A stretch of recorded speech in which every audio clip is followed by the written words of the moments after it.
everybody, I'm Ryan. Today we're going to look at the Legacy metagame, because it's been quite a while since I talked about the Legacy metagame. The Legacy metagame has had a chance to kind of settle down after the bannings and death of Initiative and weakening of Delver, so let's see where Legacy has landed. And plot twists, I think it's still in flux. I think people are still trying to figure Legacy out. Let's do it. First off, the most popular deck, and this was true in the last Legacy metagame as well, which was Reanimator.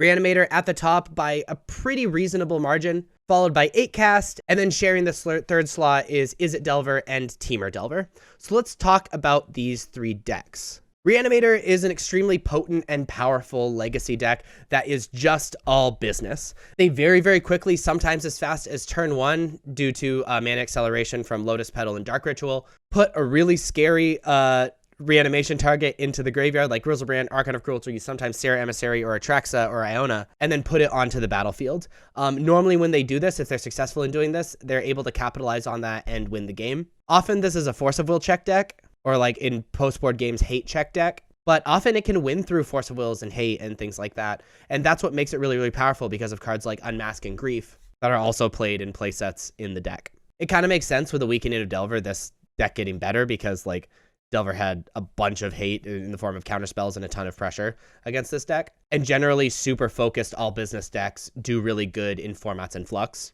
The second most popular deck is 8cast, which basically just abuses artifacts entering the battlefield, can bring artifacts back pretty indefinitely with Emery, especially artifacts that let you draw cards like Urza's Bubble and Mox Opal. Be able to create a ton of Thopters with things like Psy, be able to create a giant unblockable Comey with Kappa Cannoneer, and draw cards and get bodies with Thought Monitor. Otherwise, just casting artifacts and being a Force of Will deck and casting Thought Casts and drawing a bunch of cards, tutoring out artifacts that you want out of your deck with Urza Saga. It's just an artifact synergy deck that is able to interact with cards like Force of Will and just draw a ton of cards once it gets going.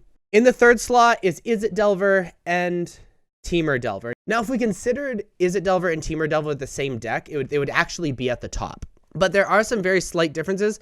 But again, the differences are very slight. So if you consider them the same deck, awesome. If you don't, that's fine too. But It Delver and Temur Delver are both trying to do the same thing.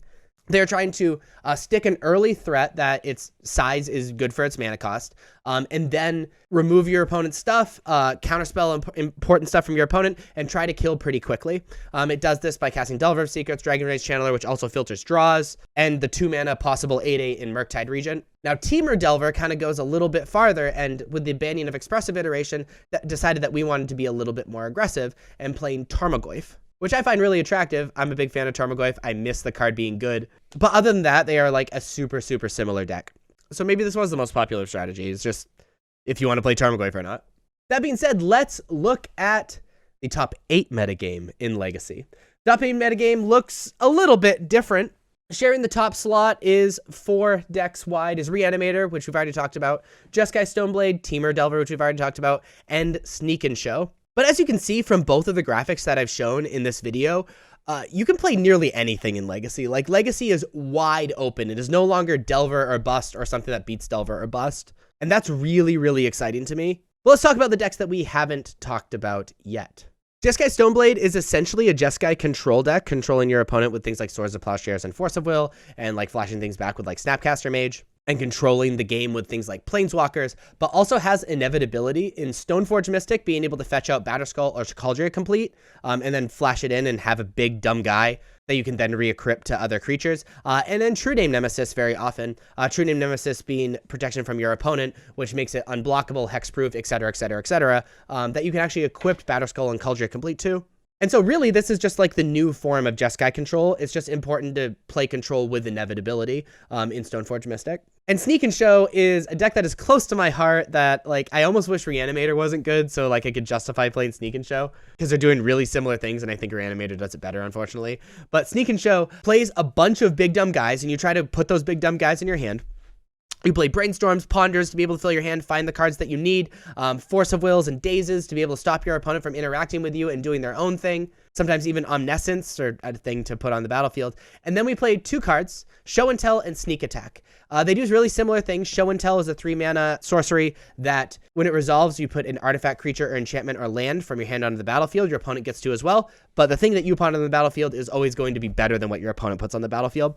And Sneak Attack is another way to cheat your homies onto the battlefield, which is a 4-mana enchantment where you can pay 1 red mana to put a creature from your hand onto the battlefield. They gain haste and then sacrifice it at the beginning of the next end step, which is extremely powerful with cards like Emrakul and Griselbrand. And so extremely powerful deck, kind of like Reanimator in the sense that you're trying to cheat things onto the battlefield. Little harder to hate out, but a little slower. So take that as you see it. So that was a Legacy metagame from this past week. If you like this video, please be sure to like and subscribe. Check me out on social medias. Links are above me and in the description, especially on Twitch. It'd be really awesome if you come watch. I stream pretty much every night, and I hope you have a wonderful night. I'll see you next time. Bye-bye.